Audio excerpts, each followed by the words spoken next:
अगर दोस्तों आगे चलो थोड़ी के साथ आगे सामने मौजूद है सबसे बड़ी आपको बताएंगे दोस्तों बिहार विधानसभा चुनाव को लेकर इस वक्त की सबसे बड़ी खबर सामने आ रही है, जहां पर एक बड़े एजेंसी ने राष्ट्रीय जनता दल और कांग्रेस पार्टी के गठबंधन के टूटने का दावा करना शुरू कर दिया है। दोस्तों बताएंगे इस पूरे मामले पर कांग्रेस पार्टी ने गठबंधन नहीं इनके सपने को ही तोड़ दिया है। दोस्तों बताएंगे आखिर क्या है पूरा मामला और किस तरीके से बीजेपी के एक बड़े अध्यक्ष के खिलाफ एफआईआर दर्ज की गई है। दोस्तों पूरा का पूरा सिख समुदाय भाजपा से है नाराज, बताएंगे इसके पीछे क्या है बड़ा कारण। दोस्तों लुधियाना वेस्ट के चुनाव पर क्या पड़ेगा इसका असर, इसी के साथ में बिहार चुनाव को लेकर कांग्रेस पार्टी के नेताओं की हाई प्रोफाइल बैठक हुई है, बताएंगे इससे भी क्या बड़ी अपडेट निकलकर सामने आई है। दोस्तों और क्या जातीय जनगणना के नाम पर देश को फिर से गुमराह कर रही है बीजेपी की सरकार, बताएंगे इसने कंटिन्यू दागे हैं कई सारे सवाल। दोस्तों एक एक करके चलेंगे आज की सारी बड़ी अपडेट की तरह, लेकिन उससे पहले अगर आप भी मानते हैं कि बिहार के अंदर इंडिया गठबंधन को कोई ताकत नहीं तोड़ सकती है और राष्ट्रीय जनता दल कांग्रेस पार्टी का गठबंधन अड़िग है, हीरे की तरह मजबूत है, तो इस वीडियो को लाइक करके लाल बटन दबाकर चैनल को सब्सक्राइब करके बेल आइकन दबाकर कमेंट बॉक्स में देश मांगे बदलाव लिखकर जरूर बताएगा। दोस्तों और बिहार में सबसे पहले होगा परिवर्तन लिखकर जरूर बताएगा। चलते हैं सबसे पहले सबसे बड़ी बिग ब्रेकिंग न्यूज अपडेट की तरफ दोस्तों, जहां पर एक न्यूज एजेंसी की ओर से न्यूज 18 हिंदी की ओर से एक आर्टिकल लिखा गया है। दोस्तों इसमें दावा किया गया है कि कांग्रेस पार्टी बिहार विधानसभा चुनाव 2025 को लेकर बैक चैनल मीटिंग कर रही है, यानी राष्ट्रीय जनता दल से अलग एक तीसरा मोर्चा बनाने की तैयारी चल रही है। दोस्तों दावा किया जा रहा है कि ये तीसरा मोर्चा अलग अलग छोटी छोटी पार्टियों को मिलाकर कांग्रेस पार्टी बनाने जा रही है, इसीलिए बैकडोर बैठ के चल रही है, बैक चैनल मीटिंग हो रही है। इस तरीके के जो दावे किए गए हैं दोस्तों, इसके पीछे तर्क दिया गया है कि कांग्रेस पार्टी ने छोटी छोटी पार्टियों से सीधा संपर्क साधना खुद से शुरू कर दिया है और कांग्रेस पार्टी इसीलिए पूरे प्रदेश भर के अंदर अपने संगठन को मजबूत कर रही है। दोस्तों हालांकि इन दावों के पीछे ना सर है ना पैर है, कारण यह है कि पटना में कांग्रेस पार्टी बिहार इकाई की हाई प्रोफाइल आपात बैठक बुलाई गई, जिसमें 19 के 19 विधायक मौजूद थे, सारे वरिष्ठ नेता मौजूद थे, प्रभारी से लेकर प्रदेश अध्यक्ष और पुराने अध्यक्ष भी मौजूद थे। दोस्तों यहाँ पर चर्चा की गई कि कांग्रेस पार्टी कितने सीटों पर चुनाव लड़ेगी। हालांकि दोस्तों बाद में जब मीडिया वालों से बातचीत कर रहे थे कांग्रेस के नेता, तो पता चला है कि उन्होंने बयान देते हुए स्पष्ट कर दिया है कि कांग्रेस पार्टी इस बार फिर से 70 से 80 सीटों पर चुनाव लड़ेगी। दोस्तों यानी राष्ट्रीय जनता दल के साथ जब 2020 में गठबंधन था तब भी कांग्रेस पार्टी को 70 सीटें मिली थी दोस्तों, और कांग्रेस पार्टी इस बार 70 से 80 सीटों पर क्लेम कर रही है, तो इसका मतलब वो गठबंधन का हिस्सा रहना चाहते हैं। अगर आप भी मानते हैं दोस्तों कि कांग्रेस की मैक्सिमम सीटें डिमांड उतनी ही है जितना पिछली बार कांग्रेस पार्टी को मिला था, तो ये साफ संकेत है कि इंडिया गठबंधन कहीं नहीं टूटने वाला है और इस तरीके के जानबूझकर भ्रम फैलाए जा रहे हैं। तो अपनी राय जरूर लिखकर बताइएगा। दोस्तों इसी के साथ में बीजेपी के एक राज्य के प्रदेश अध्यक्ष के ऊपर मुकदमा दर्ज हो गया है। सोचिए कौन से प्रदेश अध्यक्ष होगा भारतीय जनता पार्टी और क्यों मुकदमा दर्ज किया गया होगा दोस्तों।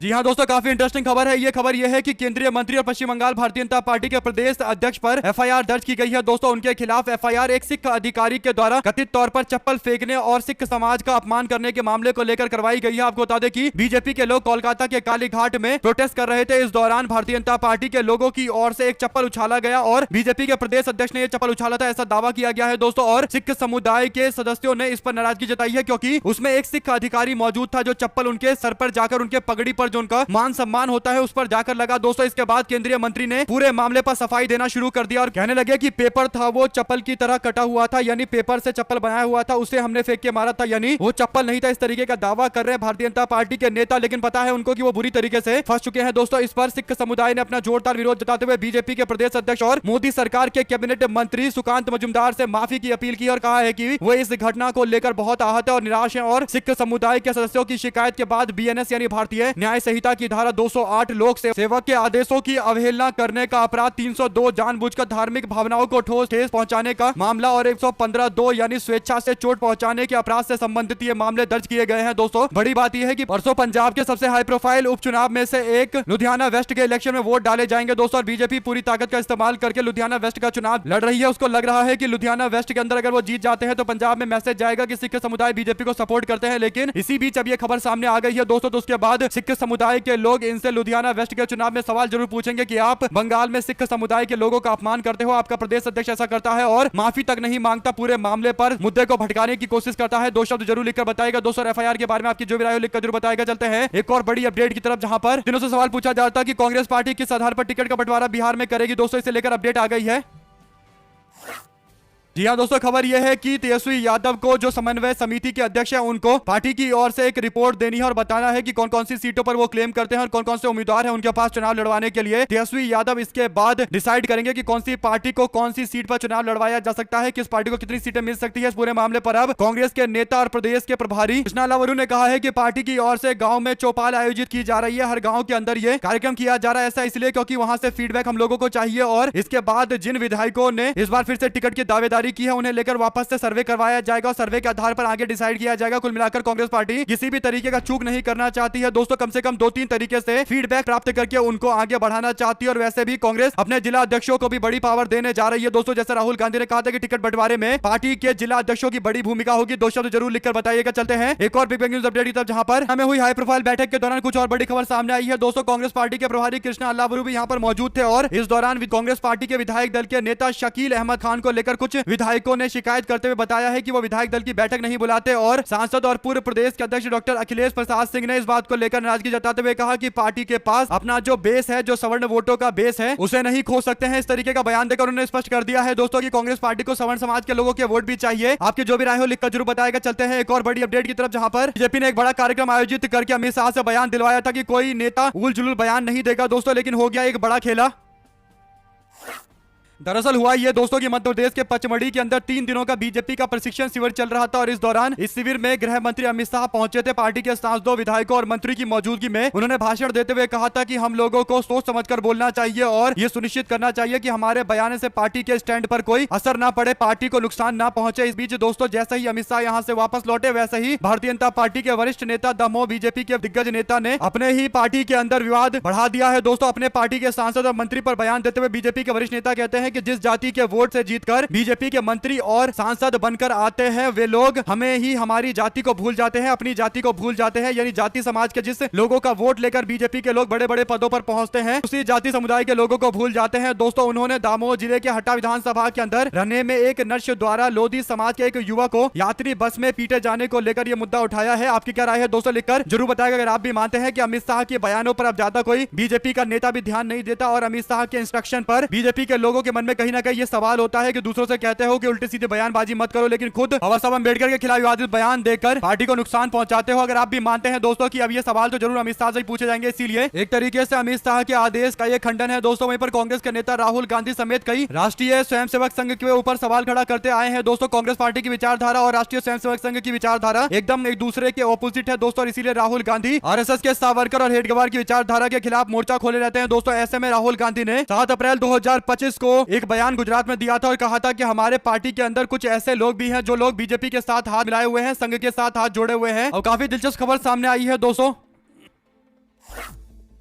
खबर यह है कि मध्य प्रदेश के अंदर कांग्रेस पार्टी के एक विधायक ने चौंकाने वाला बयान जारी किया है दोस्तों, बल्कि उनका एक वीडियो भी सोशल मीडिया पर वायरल हुआ है दोस्तों। कांग्रेस पार्टी के एक ही विधायक संघ के साथ अपने रिश्ते का गुणगान करते दिखाई दे रहे हैं। आपको बता दें कि कांग्रेस के विधायक भैरव सिंह परिहार आगरा मालवा क्षेत्र में होने वाले कार्यक्रम में शामिल हुए थे दोस्तों। इस दौरान उन्होंने आरएसएस की तारीफ के पुल बांधते हुए दावा कर दिया कि मैं कांग्रेस पार्टी से जुड़ा हुआ विधायक जरूर हूं, लेकिन मैं आरएसएस से भी जुड़ा हुआ हूं। उन्होंने आगे कह दिया कि संघ के कई सारे पदाधिकारी मेरे परिचित हैं और संघ के लिए मैंने इतना काम किया है, यानी अपने आप को संघी बताकर कांग्रेस पार्टी का विधायक कहीं ना कहीं कूल बनने की कोशिश कर रहा है दोस्तों। ऐसे में राहुल गांधी ने साफ तौर पर कहा था कि ऐसे नेताओं को पार्टी से बाहर का रास्ता दिखाना है और अब पार्टी की ओर से, कांग्रेस की ओर से मध्य प्रदेश में कार्यक्रम शुरू कर दिया गया है दोस्तों। जल्द इनके हाथ में सस्पेंशन का लेटर पकड़ा दिया जाएगा। अगर आप भी मानते हैं कि जो संघ के साथ में है वो कांग्रेस के खिलाफ है, ये साफ और क्लियर कट विचारधारा होनी चाहिए, तो अपनी राय जरूर लिखकर बताइएगा दोस्तों। चलते हैं एक और बड़ी अपडेट की तरफ, जहां पर महाराष्ट्र के अंदर दावा किया जाता है कि पिछले चुनाव में महाराष्ट्र में बीजेपी को जीतना इसलिए भी जरूरी था क्योंकि धारावी का प्रोजेक्ट अडानी समूह को मिल चुका था। इस बारे में और भी कई सारे आर्टिकल सामने आए दोस्तों, तरह तरह की थ्योरियां चलती है, लेकिन अब ऐसा लग रहा है कि भारतीय जनता पार्टी और उसके सहयोगी लोग अडानी पर कोई बयान देने की जगह अडानी की तारीफ करते नजर आते हैं, लेकिन अंबानी को टारगेट करते रहते हैं दोस्तों। महाराष्ट्र के उप मुख्यमंत्री अजित पवार ने एक दावा करते हुए बताया है कि पेट्रोल पंप पर पेट्रोल चुराकर बेचते थे धीरू भाई अंबानी और उसके बाद वो एक अरबपति बने, यानी धीरू भाई अंबानी जो अब इस दुनिया में भी नहीं है दोस्तों, मुकेश अंबानी के पिता थे। उन्हें लेकर इस तरीके का एक दावा किया गया है जिस पर उनके पास कोई सबूत नहीं है दोस्तों। अगर आप भी मानते हैं कि कुछ लोग अपने नए बॉस के चक्कर में देश के उद्योगपति को लेकर इस तरीके की बातें कर रहे हैं दोस्तों, 2 शब्द जरूर लिखिएगा। अगर ये बात सच है तो फिर अंबानी फैमिली को मानना चाहिए कि ये सच्ची बातें कही है अजित पवार ने, वरना अगर ये गलत है दोस्तों तो उसके बाद फिर अंबानी फैमिली को मानहानि का मुकदमा दर्ज करना चाहिए भाजपा के सहयोगी अजित पवार के खिलाफ। आपकी क्या राय है लिखकर जरूर बताएगा। चलते हैं एक और बड़ी अपडेट की तरफ, जहां पर क्यों कांग्रेस पार्टी के दफ्तर में गद्दारों को बाहर निकालो, गद्दारों को बाहर निकालो के नारे गूंजने लगे।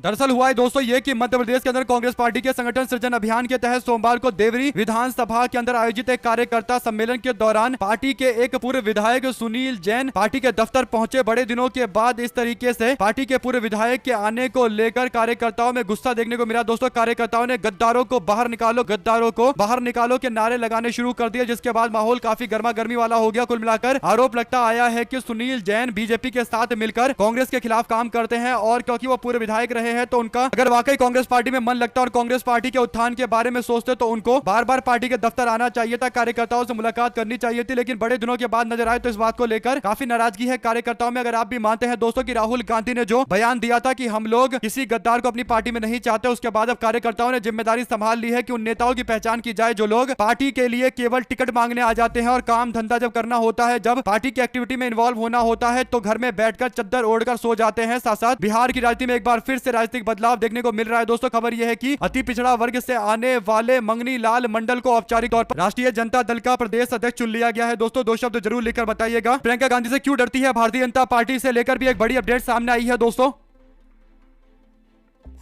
खबर यह है कि केरल के उपचुनाव जो हाई प्रोफाइल उपचुनाव हो रहे हैं निलंबूर के अंदर, वहां पर प्रियंका गांधी प्रचार करने के लिए पहुंची थी। दोस्तों प्रियंका गांधी के प्रचार के कारण भारी संख्या में लोगों का हुजूम देखने को मिला। इसके बाद यह बात तय हो गई है कि केरला बदलाव की ओर आगे बढ़ रहा निलंबूर उपचुनाव लेफ्ट पार्टी की सरकार के खिलाफ एक जनादेश के तौर पर देखा जाएगा। दोस्तों प्रियंका गांधी की सक्रियता के बाद अगले ही दिन खबर सामने आती है कि उनके पति रॉबर्ट वाड्रा को ईडी ने फिर से समन भेजकर आने के लिए बोला है। यानी जब जब प्रियंका गांधी राजनीतिक तौर पर एक्टिव होती है दोस्तों उनके पति को लेकर कोई ना कोई समन, कोई ना कोई नोटिस जारी कर दिया जाता है। अगर आप भी मानते हैं कि पूरी कोशिश की जा रही है कि प्रियंका गांधी को कांग्रेस पार्टी की राजनीति से अलग रखा जाए, लेकिन कब तक ये कर पाएंगे क्योंकि प्रियंका गांधी इंदिरा गांधी की पोती है। दोस्तों ज्यादा दिन झुकेंगी नहीं और उसके बाद जब करारा जवाब मिलेगा तो उत्तर प्रदेश की तरह बीजेपी का हर जगह से डाउनफॉल शुरू हो जाएगा। दोस्तों अगर आप भी मानते हैं कि जो काम उत्तर प्रदेश के अंदर प्रियंका गांधी ने किया वो पूरे देश भर के अंदर कर सकती है और अब समय आ चुका है एकदम फ्रंट फुट पर आने का, तो अपनी राय जरूर लिखकर बताएगा। और बीजेपी के कौन से सांसद का बेटा गायब हो गया दोस्तों और भाजपा सरकार में किसने ये बड़ा कांड किया है, बताएंगे पूरी अपडेट दोस्तों।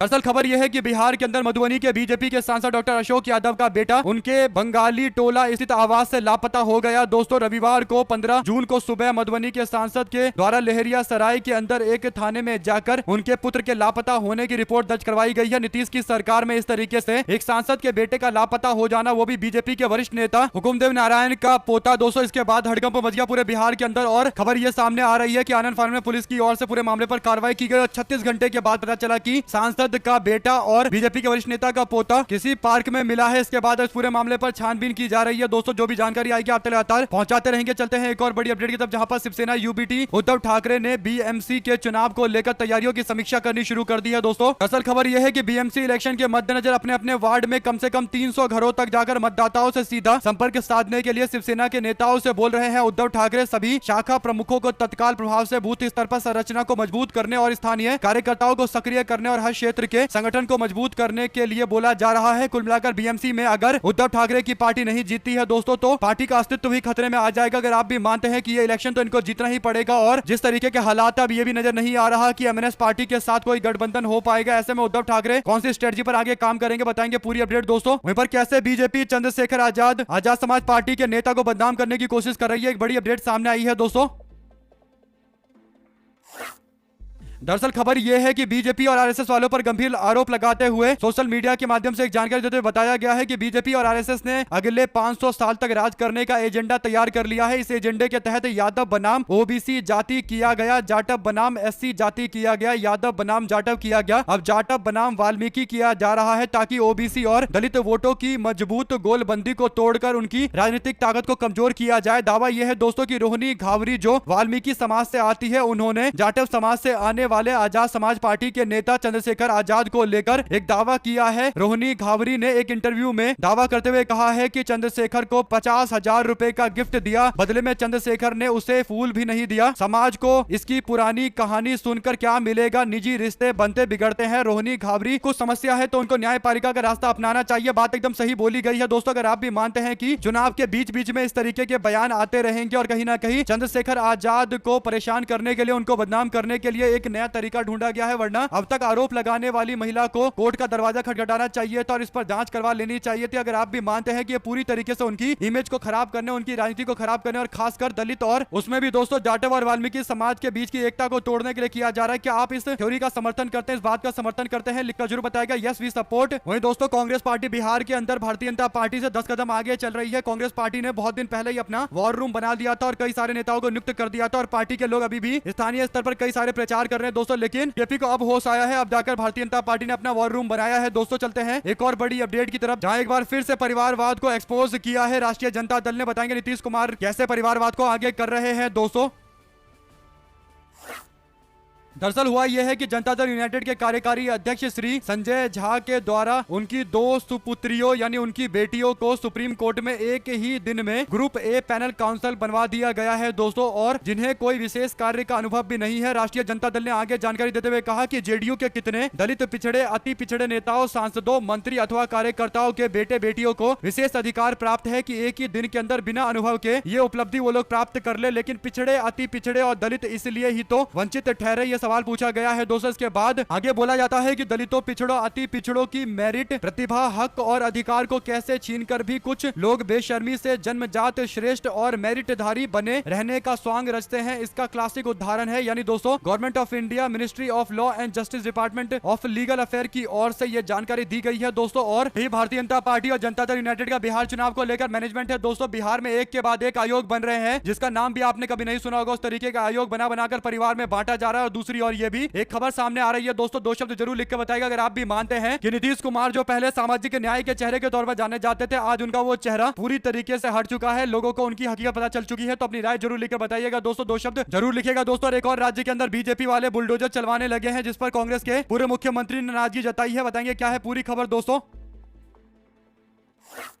दरअसल छत्तीसगढ़ के अंदर भूपेश बघेल ने बुलडोजर वाली भारतीय जनता पार्टी पर निशाना साधते हुए बीजेपी का नाम बदलकर बुलडोजर जनता पार्टी कर दिया, और यानी बुलडोजर जनता पे ही चलता है, ऐसी पार्टी है बीजेपी की। छत्तीसगढ़ के जंगलों पर बुलडोजर चलाने के बाद अब जनता के घरों को बुलडोजर से उजाड़ने का काम बीजेपी की सरकार साए साए कर रही है। आवास की गारंटी का ढोंग रचने वाले राजगढ़ के अंदर कथित विकास के नाम पर लोगों का घर तोड़ रहे हैं। क्रूरता और निर्ममता का अध्याय छत्तीसगढ़ ना कभी भूलेगा, ना कभी भूलने देगा। प्रधानमंत्री जी ये छत्तीसगढ़ के लोग हमेशा याद रखेंगे। कुल मिलाकर दोस्तों छत्तीसगढ़ के अंदर जिस तरीके की स्थिति बीजेपी के आने के बाद से बनी है, कहीं ना कहीं वहां के मुख्यमंत्री विष्णुदेव साय काफी ज्यादा अनपॉपुलर मुख्यमंत्री के तौर पर जाने लगे हैं। साथ साथ अखिलेश यादव ने एक बार फिर से को निशाने पर लिया है दोस्तों। अखिलेश यादव कहते हैं कि भाजपा एक राजनीतिक गिरोह है, बड़ी बड़ी बातें करने वाले संघ प्रमुख केंद्र सरकार को स्वदेशी अपनाने की बातें क्यों नहीं करते। यानी आरएसएस के प्रमुख मोहन भागवत के दोहरे मापदंड को लेकर 2 अलग अलग तरीके के बयानों को लेकर, यानी कथनी और करनी में फर्क को लेकर सवाल खड़ा किया जा रहा है दोस्तों। अखिलेश यादव ने एकदम सही बोला है। अगर आप भी इस बात से इत्तेफाक रखते हैं तो अपनी राय जरूर लिख बताएगा, ज्यादा से ज्यादा वीडियो को शेयर कीजिएगा दोस्तों। वहीं पर कांग्रेस पार्टी क्यों सवाल खड़ा कर रही है कि भारतीय जनता पार्टी की सरकार ने कास्ट सेंसस को लेकर जनता को धोखा दिया है, कई सारे आरोप कांग्रेस ने लगाए हैं। दरअसल दोस्तों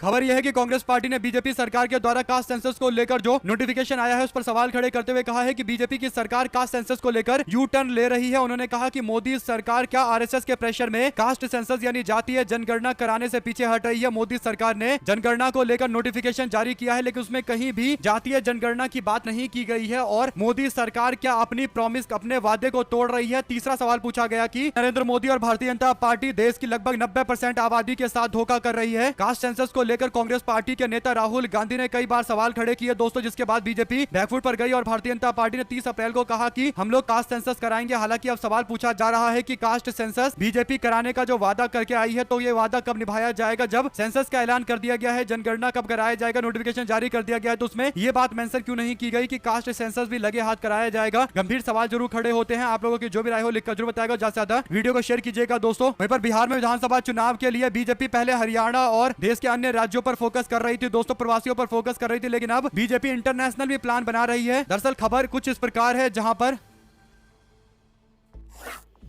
जैसा कि आप लोग देख सकते हैं दोस्तों कि भारतीय जनता पार्टी अब बिहार की सांस्कृतिक विरासत को दुनिया के दरवाजे पर दस्तक देने के लिए उस नाम से एक कार्यक्रम लॉन्च कर रही है दोस्तों। बिहार फाउंडेशन एकीकृत केंद्र बनाया जा रहा है। बिहार के उप मुख्यमंत्री और बिहार फाउंडेशन के अध्यक्ष सम्राट चौधरी इसकी पहल करने जा रहे हैं। सूरत, बेंगलुरु, पुणे, कोलकाता, हैदराबाद, चेन्नई, लुधियाना, चंडीगढ़ और कोयम्बटूर और गुवाहाटी जैसे कई देश के अलग अलग शहरों के अंदर पैसे खर्च करके बिहार फाउंडेशन एकीकृत केंद्र बनाया जा रहा है। लेकिन लगे हाथ ओमान यानी जो जो विदेश में भी लोग रह रहे हैं, ओमान देश में रह रहे हैं, उनके लिए भी फाउंडेशन बनाया जा रहा है दोस्तों। कहीं ना कहीं बीजेपी इसके माध्यम से विदेश में रहने वाले, खासकर जो हमारे अरब के देश है, वहां रहने वाले लोगों से संपर्क साधने की कोशिश कर रही है दोस्तों। और बिहार में बड़ी संख्या में लोग अरब देशों की ओर जाते हैं, तो उनसे संपर्क साध कर भारतीय जनता पार्टी चुनावी फायदा लूटने की कोशिश कर रही है। आपको क्या लगता है दोस्तों, लिखकर जरूर बताएगा। क्या भारतीय जनता पार्टी बिहार में कार्यक्रम करने की जगह दुनिया भर के प्रवासियों पर डिपेंड होकर सोच रही है कि उसको सत्ता मिल जाएगी? लेकिन जिस तरीके से बिहार के लोग वोट डालते हैं, भाजपा के ये कुछ भी हथकंडे काम नहीं आने वाले हैं दोस्तों। ज्यादा से ज्यादा वीडियो को शेयर कीजिएगा, अपनी राय जरूर लिखकर बताइएगा। वहीं पर पश्चिम बंगाल की सियासत में एक बार फिर से स्थिति गर्मा गई है दोस्तों। बीजेपी के नेत्री अग्निमित्र पॉल ने मुख्यमंत्री ममता बनर्जी पर अल्पसंख्यक तुष्टीकरण के गंभीर आरोप लगाते हुए कहा कि तृणमूल कांग्रेस की सरकार राज्य में सिर्फ 33% मुस्लिम समुदाय के लिए काम कर रही है। उन्होंने कहा कि यह सरकार सिर्फ मुसलमानों की है। अगर यह सरकार वापस लौट गई तो उसके बाद 2026 के बाद कोई भी व्यक्ति जो हिंदू समुदाय से है बंगाल का मुख्यमंत्री नहीं बन पाएगा। उनके इस दावे के पीछे कोई तर्क तो नहीं है, लेकिन वो दावा कर रही है। आपकी जो भी राय है दोस्तों, लिखकर जो हमारे साथ लगातार जुड़े दोस्तों का बहुत बहुत धन्यवाद। देखिए आपको चैनल जय हिंद जय भारत। वीडियो को शेयर किया, बहुत धन्यवाद।